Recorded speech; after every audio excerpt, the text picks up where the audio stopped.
Sou Paulo Felauer, sou fotógrafo e artista visual e faço parte do coletivo Garapa.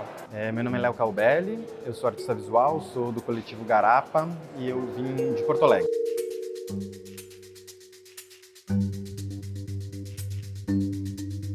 O trabalho que a gente apresenta aqui é o Postais para Charles Lynch.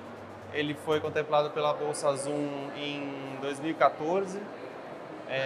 E ele trata basicamente do tema dos linchamentos e da violência e das imagens da violência no Brasil, né? Então demandou aí uma pesquisa grande de acervo, de imagens, né, desse tipo de violência, desde gravuras do século XIX até fotografias postais que circulavam nos Estados Unidos, por exemplo, no começo do século XX, assim. E a partir daí a gente se apropria do que seria a versão contemporânea dessas imagens, que são vídeos testemunhais, né, de linchamentos que circulam nas redes sociais, no YouTube principalmente. Desses vídeos a gente coleciona, a gente coleta eles e recorta alguns frames, alguns quadros, né? E aí eles passam por uma intervenção digital que insere aí numa espécie de código dessa imagem um trecho de comentário também, né, um comentário de ódio, um comentário de apoio, por exemplo, àqueles atos, né?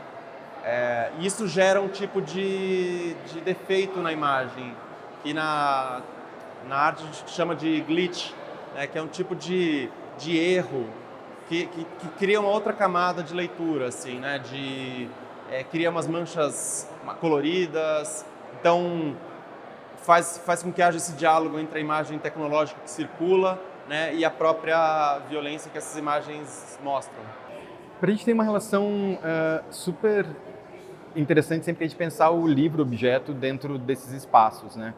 A gente chegou em um momento a pensar se faria uma instalação, se faria colagens na parede, o que isso poderia ser. Mas cada vez mais parece pra gente que essa cápsula, o livro que ele é feito de metal, assim, ele encapsula aquele momento que é dos linchamentos. Parecia interessante que ele fosse isso mesmo, esse bloco, essa coisa pesada. Ele é um livro pesado, denso, assim, e parecia que ele funcionaria muito bem apenas como livro e que isso criaria um contraponto, inclusive, com as outras peças que são mais de obras na parede, e que ele poderia ser esse contraponto de algo que cabe em si num suporte que é o do livro de artista mesmo. Infelizmente, a pauta ainda é muito presente no Brasil, toda a relação da violência, toda a questão dos linchamentos, do racismo presente ali é muito forte no Brasil.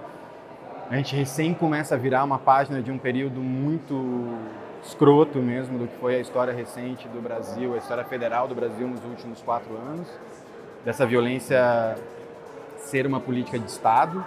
E então tem essa dualidade de pensar que, ok, parece que a gente entra num período um tanto diferente, mas ele ainda é muito atual, assim, é muito presente essa cultura da violência e do linchamento no Brasil uma década depois.